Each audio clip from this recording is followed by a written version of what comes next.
semuanya, balik lagi di Kompas, kepoin pengalaman Besta.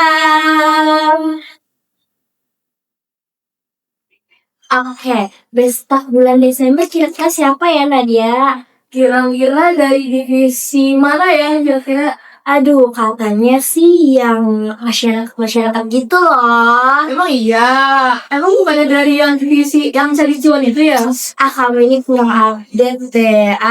Mungkin langsung aja disinggil nih. Siapa sih Besta di bulan Desember kemarin? Tanpa berlama-lama lagi, kita panggil aja besan bulan Desember, yaitu Fadisha dari divisi Payment. Nah, ini dia besan kita bulan Desember. Oh iya, saking excitednya kita tuh sampai lupa kenalan nih Kak. Boleh kali ya kita kenalan dulu, dimulai dari aku. Aku Intan Dwi Nuraini, dan Aku Nadia Ramadina. dan besok kita bulan Desember. Boleh nih kenalan dulu siapa nih? Halo guys, aku Fadisha dari pengembangan masyarakat. Jadi Adi kita jadi ganteng di bulan Desember kemarin. Iya, udah gitu di akhir periode. Banyak banget proker-prokernya tapi bisa jadi Besta. Oke, Kak Adis kira-kira tadi kesini diaturin siapa? siapa ya San? Ada siapa ya? Iya, Siapa ya? Kayak aku tuh tadi lihat. Aduh, lucu Lucu banget. Iya. Oke, gimana perasaannya Kak Adis hari ini? Terus juga jadi best staff bulan Desember. Perasaannya seneng banget pasti hari ini ya, karena excited banget dari pagi udah nungguin buat ketemu sama kalian untuk ditanya-tanya. Udah siap banget sih mas. Berarti udah gak sabar banget ya banget. Dari tadi udah Agaknya bisa lebih cepat datangnya dibandingkan kita ya, saking excitednya. Oke, karena udah pada penasaran, langsung aja kita kepoin Kak Adis. Oke, aku izin nanya ya ke Kak Ais. Jadi kan kita udah selama ini di Komdev udah jalanin beberapa proker. Nah, menurut kamu ada nggak sih hal-hal yang challenging di Komdev itu? Dan kalau misalkan ada, itu apa? Sebenarnya kalau dari aku yang challenging itu bukan dari lingkungannya ya. Sebenarnya aku nggak pernah nemu yang challenging banget sih di Komdev, jujur. Cuma yang benar-benar nguras energi aku banget itu waktu aku jadi ketua pelaksana salah satu non-prok Mas, itu namanya Kampung Digital. Sebenarnya yang nguras energi itu bukan di non-prok itu, tapi karena ketika aku ngejalanin itu lagi berbarengan sama proker lain, direction, terus these people, dan disusul juga sama fam, yang mana ketiga proker ini tuh proker gede semua kan, dan itu kayak di creation dan fam itu aku ngambil jadi acara di acara itu benar paling banget, dan di situ juga lagi barengan sama UAS, jadi itu yang paling challenging buat aku sih so far di Komdev. Kelihatan ya sibuknya gitu. Banyak banget program banget, tapi kadis ini bisa survive. Iya, Itu nggak pakai pandai ya.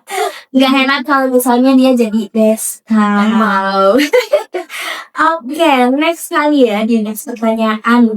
Kira-kira hal kecil apa yang bikin Kak Adis betah di Komdev? Sebenarnya menurut aku nggak ada hal kecil gitu loh, kayak semuanya tuh hal besar gitu buat aku. Misalkan kayak dari lingkungannya, ini tentang betah di Komdev kan ya. Iya. Sebenarnya paling bikin betah itu lingkungannya, karena aku ngerasa aku bisa jadi diri sendiri. Karena kalau kita berpura-pura gitu kan pasti capek banget kan, itu bikin kita lama-lama muak. Tapi karena di Komdev aku merasa aku bisa berkomunikasi dengan orang-orangnya tuh sefrekuensi, terus juga bisa mengungkapkan perasaan aku, mengungkapkan pendapat aku, dan aku bisa jadi diri sendiri, dan aku ngerasa aku sangat diterima gitu ketika aku menunjukkan sisi diri aku yang sebenarnya. Itu yang paling bikin aku betah sih sama Bang. Wow, semoga Kak Adis tetap jadi diri sendiri ya, dimanapun dan kapanpun. Ya, jadi semua hal itu berkesan ya bagi Adis ya. Nah, tadi kan udah ceritain juga ya, jadi menurut Adis tuh apa sih momen yang paling berkesan sama jadi staff Pengmas di Komdev itu? Yang paling berkesan itu sebenarnya aku bingung dengan yang paling berkesan, karena semuanya berkesan. Cuma kayaknya yang paling berkesan ya orang-orangnya. Karena kalau bukan sama mereka ya pasti beda lagi kan ambience-nya, vibes-nya. Tapi karena sama mereka ya bisa nemuin vibes yang bagus, ambience yang bagus. Dan itu sih yang paling aku favoritin. Berarti saking banyaknya gitu ya momen di Komdel sampai semuanya tuh berkesan kali ya Bang. Gak bisa milih. Apalagi lingkungannya juga baik banget, semakin nyaman dan bikin semuanya berkesan gitu ya. Iya, gitu. Terus kira-kira berapa persen senangnya Kak Adis ada di Pekmas dan di Komdel? Itu kayak gak bisa diutarakan ya. Itu sangat amat luar biasa. Kayak kalau aku udah gak bosan bilang ini berkali-kali ke setiap orang yang aku temuin, kalau keputusan dalam hidup aku yang gak akan pernah aku sesalin itu adalah masuk ke Komdev gitu. Kalau itu benar-benar kayak itu benar-benar kayak keputusan terbaik aku dan gak akan pernah aku sesalin sama hidup aku. Tersentuh banget ya guys. Ini real ya. No fake. Oh, kemarin kita udah ngelaksanain Gateway Liga, nah dimana program terakhir kita yang dimana kita bisa dibilang dailies kan. Nah, gimana sih habis live after dailies-nya? Jadi sebenarnya aku tuh orangnya gak bisa nerima perubahan gitu. Kayak misalkan aku baru lulus atau kayak baru lulus SMP, SMK, itu orang yang paling nangis bombay kayaknya di antara semua temen aku. Bahkan kayak cuma naik kelas terus di rolling itu aku kayak galau mampus. Jadi kalau misalkan aku jadi kayak gini, itu kayak salah satu hal yang paling berat. Karena kayak ngapain sih kita ketemu bisa Ya hatinya. masalah dia sebenarnya dinamika personal ditanya kayak gini jadi kayak ya. iya. Terus kadang kalau misalkan lagi ngumpul-ngumpul ya aku kan orangnya ketawa mulu ya, jadi tuh gak nunjukin nangis di situ, paling hanya kayak kecil kesedih. Baru terasa banget ya sedihnya ya. Kayak sendiri. Wajar ya, berarti kita sama nih. Karena emang deh Komdel ini bisa banget bikin kita best home, best family. Oke, mungkin nextnya aku pengen banget tahu gimana caranya Kak Adis buat manage waktunya gitu. Karena kan banyak banget ya kegiatannya, terus juga ada akademik. Dan gimana mungkin? Sebenarnya kalau nanya time management kayaknya aku bukan orang yang cukup tepat karena jujur time management aku masih ya kadang masih kayak terlalu buru-buru gitu ya, misalnya terlalu Chaos. iya chaos. Cuman kalau aku tuh selalu ngerasa aku nggak akan bisa menyelesaikan semua kalau aku nggak enjoy gitu. Jadi aku tuh selalu nyisihin waktu untuk liburan juga, aku nyisihin waktu untuk kayak pokoknya yang penting aku senang dulu gitu. Tapi tetap aja aku nggak ngelupain bisnis aku. Nah aku tuh nggak suka kalau misalkan orang-orang kan ada yang bikin kalender, aku tuh nggak bisa karena aku ngerasa aku nggak bisa mantau itu secara terus menerus. Jadi aku tuh pasang notes di wallpaper HP aku atau kayak di pokoknya di beranda itu. Jadi kalau aku geser-geser aku ngeliat jadi aku ingat, terus aku kasih waktunya deadline-nya aku taruh yang utama tuh di paling atas gitu yang biar aku ingat. Cuma kalau dari segi aku kalau misalkan masalah time management tentang organisasi ya akademik, yang penting aku enjoy dulu ngejalannya dan aku di akademik tuh pastiin aku paham. Jadi ketika aku pun ngerjainnya itu pempek, kalau aku paham kan ngerjainnya juga enak. Iya, betul. Berarti skala prioritasnya gitu ya ada di HP yang dimana kita tuh sering banget gunain HP jadi langsung kelihatan gitu ya. Bagus sih buat aku. Teman bisa ikutin caranya Adis ya, biar kita tuh juga bisa manage waktunya dengan baik. Jadi kalian gak ngerasa under pressure gitu. Iya, betul. Terus juga tadi ada healing tipis-tipis gitu ya di tengah stresnya biar kita tetap waras. Waras yang penting kita waras. Oke, karena Adis sudah jadi best staff di bulan Desember kemarin, aku mau tanya nih, gimana sih cara tutornya biar bisa jadi best staff gitu? Karena Adis keren banget gitu kan. Iya, gimana caranya jadi orang keren? Kalau sudah Jujur aku gak tahu guys kenapa tiba-tiba bisa jadi best staff. Cuma mungkin yang paling apa ya? Yang harusnya dilakukan itu ya kalian tanggung jawab aja sama tugas yang udah diberikan ke kalian. Kalau kalian ada ke job ini ya kalian kerjain dengan semaksimal mungkin dengan sekemampu kalian, tapi tetap jangan terlalu konsen diri kalian terlalu parah gitu ya. Jangan sampai nggak ingat juga sama kesehatan, tetap ingat juga buat healing tentunya, dan tanpa meninggalkan tanggung jawab kalian. Jadi kalian harus bikin juga kayak apa sih yang kalian mau lakuin di hari ini, di besok hari, sampai kalian tuh eh tahu gitu apa yang akan dilakukan besok, sehingga ketika besok kalian memulai hari, kalian tuh nggak kayak yang aduh main HP dulu deh, hari ini dulu deh, karena kalian nggak tahu kalian harus ngapain. To-do list gitu ya. Oke, jadi kuncinya itu harus balance ya di sini antara organisasi, akademik maupun kehidupan pribadi. Jadi kita pun kalau misalkan ngerasa capek, kita bisa healing tadi seperti yang Adis bilang. Oke, mungkin bisa next plan selanjutnya. Oke. Mungkin pertanyaannya, gimana perasaan Adis pas tahu ternyata jadi desktop di bulan Desember, yang gimana itu udah akhir periode banget tuh. Jujur pertama kali tuh aku gak nyangka, karena aku pikir di bulan kemarin tuh udah terakhir.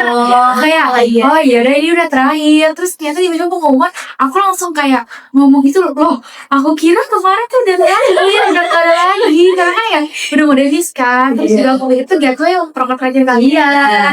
Jadi ya udah gak ada lagi, ternyata ada lagi. Tapi jujur seneng banget, terus kayak ngerasa apa ya, cukup bangga juga sama diri sendiri karena udah hard work selama ini.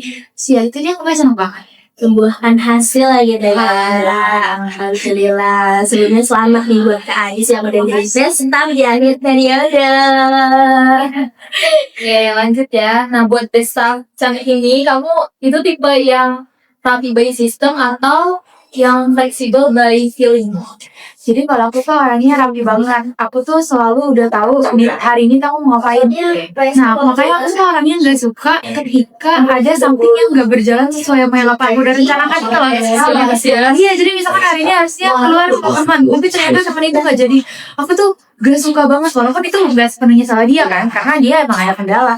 Tapi aku ngerasa aku jadi harus ngapain ya, dan aku tuh bingung kalau harus kayak gitu. Jadi aku tuh emang harus sesuai sama apa yang aku rencanain. Dan aku tuh selalu bilang sama teman-teman aku, kalau kalian belum pasti jalan sama aku, itu bilang belum pasti, biar aku tuh nyiapin plan B gitu loh, aku mau ngapain di hari itu. Karena kalau misalkan aku gak nyiapin, aku tuh masih bakalan scroll doang, dan itu kan kayak ngapain ya scroll doang, sedangkan banyak yang harus dilakuin. Wasting time gitu ya. Jadi tadi sangat mempersiapkan plan kedepannya gitu. Iya, Mana ya kalau misalkan sesuai karena jadi kayak BP sendiri. Bete banget, bener-bener bete parah. Kelihatan sih ya Kak Adis ini orangnya tuh pintar banget. Iya, rapi. Udah tertata rapi gitu. Masa sih? Iya, Kayaknya yang nonton juga udah tahu, udah kelihatan nih. Oke, aku mau tanya lagi. Pernah nggak Kak Adis tuh ngedown terus tiba-tiba semangat lagi gitu karena seseorang? Kan kalau tadi karena Kak Adis healing gitu ya, ini kan karena seseorang gitu. Pernah nggak? Seseorang pasti banyak kan ya, dari teman, dari pasangan, dari keluarga.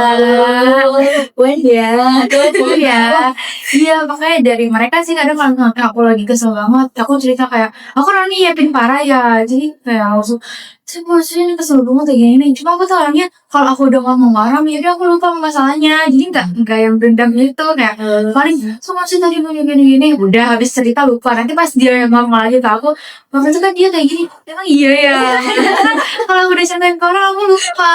Kalau misalnya dikasih aku ngomong aja tapi nggak aku ingat. Oke, berarti bagus ya, gitu masih diluangkan supaya selesai saat itu juga.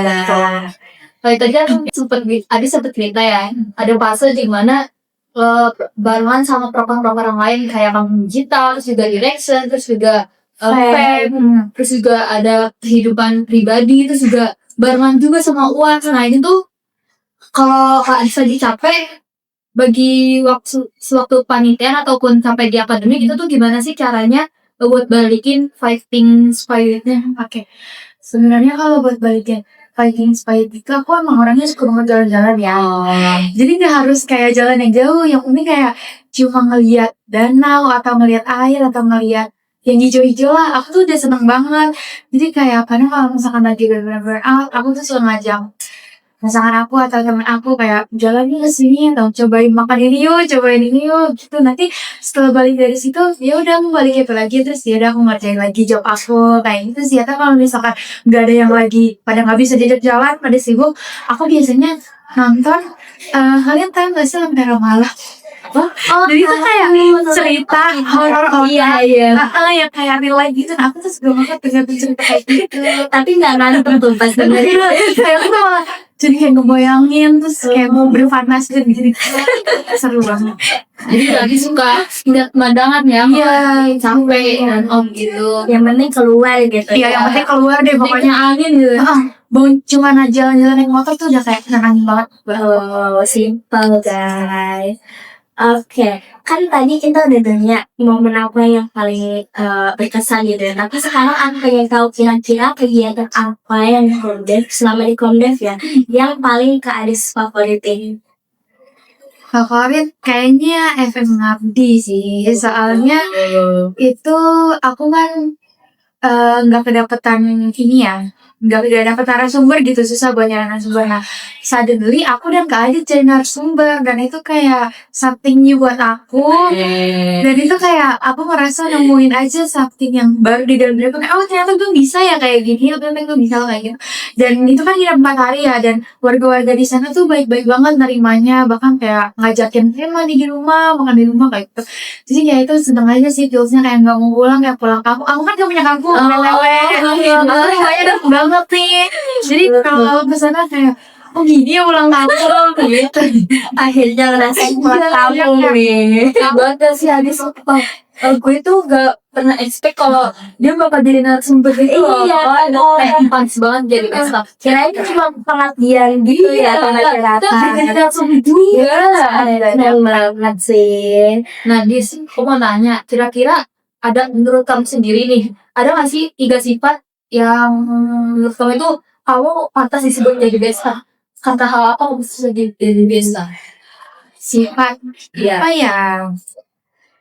Pertama, Mungkin karena aku lumayan berani buat ngomong ya, kayak kalau misalnya ada something yang gak berjalan, aku tuh nggak yang kayak ya udah nggak apa-apa atau ya udah aku selesai sendiri, tapi aku berani untuk kayak komunikasi sama mereka.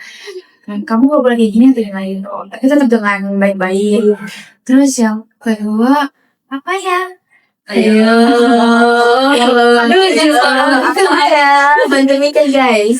Mungkin karena job aku selesai, nggak ada yang kayak nggak selesai gitu. Tanggung jawab gitu ya. Ya. Terus yang ketiga, mungkin karena aku bisa untuk kayak stay ceria ya di depan orang-orang, kayak walaupun nanti setelah acara aku kayak tapi pas di acara aku alhamdulillah berusaha banget buat dijaga gitu. Oke, boleh gitu. yang pertama itu bisa mengutarakan pendapatnya. Terus juga yang kedua tadi bertanggung jawab sama apa yang udah diamanahin. Terus yang ketiga ceria untuk kondisinya. Keren gak sih? Guys, boleh dicontoh tuh. Oke, aku pengen tahu banget sih, kira-kira sejak awal masuk Komdev sampai akhir periode ini, kira-kira perubahan dalam diri Kak Adis tuh yang kerasa paling berubah apa? Sebenarnya aku udah sempat bicarain juga ya, karena aku kayak ngomong sama diriku sendiri gitu loh. Apa sih yang paling mengubah diri aku di Komdev? Sebenarnya yang paling mengubah itu adalah aku tuh dari dulu selalu suka banget ngeliat orang yang bisa tampil di depan umum gitu loh, yang kayak ngomong dengan pede, berani ngomong. Nah, dari SMP aku tuh sebenarnya berani untuk kayak ngomong sama orang, tapi aku tuh kalau di depan umum tuh aku ciut, dan aku tuh nggak berani untuk mengungkapkan pendapat aku karena aku takut menyinggung orang lain atau apa. Tapi semenjak masuk Komdev aku jadi belajar untuk, sebenarnya banyak banget, cuma yang paling aku suka karena ini emang keinginan aku dari dulu itu adalah bisa berbicara di depan umum. Terus aku bisa memulai conversation sama orang baru, nggak harus kayak aku duluan yang diajak ngomong, tapi aku bisa memulai sama orang lain. Dan biasanya tuh aku kalau ke ibu-ibu, bapak-bapak atau seorang yang lebih tua, aku tuh diem banget. Tapi sekarang aku kayak ngeliat ibu bisa yang kayak ibu sehat kayak gitu. Jadi aku seneng banget ngeliat kayak gitu. Aku ngerasa bisa menyebarkan energi positif ke orang lain, bisa lebih berani deh. Bahkan sekarang untuk kayak nanya-nanya ke orang, kayak nanya ke satpam atau nanya ke apa, aku tuh jadi lebih berani juga gitu. Mungkin kalau aku ditinggal sendiri setelah aku menjalani COVID ini, kayak aku bisa survive mungkin. Kalau dulu aku gak survive banget, aku dulu penakut. Jadi Komdev tempat Adis bertumbuh ya. Mulai dari nggak berani bicara di tempat umum, terus dari sekarang bisa jadi berani buat menyampaikan sesuatu, terus juga bisa mulai berinteraksi sama sama manusia, baik itu yang di komik itu ada binaan, masyarakat, terus juga tadi berani bilang pasapam, hal-hal kecil kayak gitu sekarang Adis sudah berani gitu ya. Iya, kayaknya kalau Adis kecil lihat ini dia bangga banget sih. Karena aku ngeliat itu kayak, wah Adis keren banget sih. Dan ngomong beneran. Kok dia bisa ya? Gitu Kayak gitu ya. Aku guys. Oke, aku mau nanya Kak Adis, kalau ngeliat kamu di awal periode itu ada nggak yang kamu bicarain ke diri kamu sendiri? Kalau di awal periode itu adalah jangan terlalu stres karena aku ngerasa banget pas aku jadi ketua pelaksana itu aku stresnya tuh benar-benar kayak parah banget sampai akademik aku tuh gak terlalu pegang pas UAS itu kayak aku kacau banget ngerasa benar-benar parah banget di situ dan aku pengen bilang kalau aku bisa ngulang aku pengen bilang kayak chill aja gitu jangan terlalu gimana terus aku kayak buka HP tuh kayak ya Allah proper ini lagi itu kan 2 hari juga ya jadi kayak gak selesai gitu tapi alhamdulillah udah terlewati jadi kalau aku pengen ngulang aku pengen ngomong pas di hari itu sih kayak santai biasa aja gitu Semuanya bakal selesai. Karena juga awal periode jadi masih agak takut gitu nggak sih? Kaget. Tapi kalian Adis bisa survive. Iya, lagi dan lagi kita bilang Adis keren. baru Oke.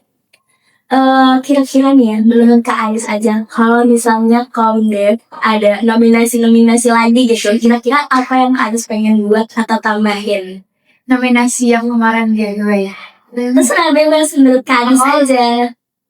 apa ya Emang kalau di Get Back kemarin itu nominasinya apa? friendly tau gak sih Friendly. tau gak sih aku kan MBTI-nya introvert ya Oh iya. terus sehari sebelum aku jatuh aku tuh cek MBTI ternyata aku tuh berubah jadi extrovert tapi baru 58%. Cuma naik banget ya. Cuma tiba-tiba kaget banget dapet friendly kayak baru berubah Feeling ya. Habis ngecek langsung dapat nominasi friendly. aduh kaget Terus apa nih kira-kira? ya nominasi mungkin ini Ada pokoknya. ceria Bisa bisa Tripping mungkin Bisa. seru bisa. Iya nggak? aduh saya jangan sampai Boleh deh. boleh Nah, Adis sih orang yang paling sering kamu cari buat nanya sesuatu, curhat atau tidak buat kamu minta tolong gitu. ini kan sebenarnya beda-beda ya kalau misalkan nanyain tentang organisasi of course ke Kak Ririn, Kak Adit tapi kalau misalkan tentang pelajaran yang ke teman-teman kuliahku tapi kalau tentang ke kehidupan pribadi ya ke pasangan jadi tergantung konteksnya apa cuma alhamdulillah bersyukur banget aku selalu dikelilingi orang-orang yang baik yang tiap aku butuh kayak mereka ada Alhamdulillah ya. Semoga Adi selalu dikelilingi sama orang-orang baik. Alhamdulillah. Amin. Oke, mungkin aku mau nanya seberapa sayang kamu sama Pengmas. Oke, Jo, ini jujur pakai jujur dia paling dalam. aku sayang banget lagi gimana ya Ada Pengmas kalian terharu. Saya kan nonton ini. ya aku tuh kayak gak terlalu bisa mengungkapkan perasaan aku sebenarnya kayak aku tuh gengsi banget jujur anaknya kayak buat ngomong sayang tuh kayak apa sih cuma diem tuh kalau misalkan lagi main HP kayak kayak gitu udah gak ada yang miss gitu terus kayak kemarin di kami kabar tentang aku nggak apa-apa kan kayak nangis jadi aku kayak gitu kalau misalkan lagi sendiri kayak kok kosong ya pokoknya aku lagi rame-rame aku happy gitu nggak kayak nggak bisa nangis jarak Jadi terhingga ya, yang terhingga. Jadi dan pitchin ya Sayang banget tuh Pengmas sebenarnya harus dengan apa kata Alis. Salting nggak pede ya Salting nggak? di pencitraan aja Oke, mungkin lanjut kali ya ke pertanyaan selanjutnya yang mungkin jadi pertanyaan terakhir nih. Nah, aku mau tahu nih kenapa sih Kak Adis suka banget sama Cilong? Kenapa tuh? Kok bisa suka banget sama Cilong? Tahu gak sih? Enggak. Aku kasih tahu. Aku kasih tahu. Jadi dari dulu di pasar dekat rumahku tuh ada yang jual cilok enak banget. Nah, itu kan cilok pasar itu kan buka pagi-pagi ya. Iya. Jadi aku ngebiasa cilok tuh makan pagi. Nah, menurut aku cilok itu sarapan. Jadi setiap aku kayak mamaku belum masak, aku tuh belinya cilok buat sarapan karena dari kecil aku kalau jajan pagi-pagi jajannya cilok dan emang enak banget cilok di rumahku tuh. Nah, kalau aku kemana-mana kan biasanya mamaku belum masak kan, sedangkan kalau pertemuan komdem pagi banget. Iya. Aku bilang dulu lah nggak ulah kayak beli cilok duluan, beli cilok itu menyebar lah semua komdem. Kalau aku tuh selalu nenteng cilok karena emang enak banget karena dan aku merasa itu sarapan walaupun menurut mereka bukan sarapan tapi bodo amat Itu cuma cemilan terus doang. sarapan karena aku selalu kenyang banget setiap makan cilok. Tapi Adis sukanya cuma sama cilokan di rumah Adis atau cilok yang lain? Iya. Semua suka. Cuman kalau apa ya favorit dengan waktu. Kemana di villa dia enggak. Aku sering berkali-kali. Enak banget tuh kulinernya tuh. Terus aku nanya kan sama dia, Bang, kalau di Sunda cilok sarapan bukan sih? Bukan. Kayaknya kamu aja deh. Ternyata bukan. Oke, mungkin cukup kali ya kita kepoin Kak Adis kali ini. Kalau masih ada yang penasaran mau kepoin Kak Adis, boleh kemana nih Kak? Ke Instagram Boleh. boleh nanti tulisin ya. Bayar ya enggak? Enggak ya. Oke, terima kasih untuk Kak Adis yang udah meluangkan waktunya hari ini, terus juga mau menjawab pertanyaan kita yang kepo banget ya. Banyak nih, ya kan? Makasih juga kalian, keren banget. Tepuk tangan deh bulan ikan dan Nadia. Semangat juga buat Adis, semoga kedepannya bisa survive semua yang Adis mau lakuin. Amin. Kalian juga ya. Semoga yang terbaik buat Adis. Iya, kalian Oke, cukup sekian dan terima kasih. Bye.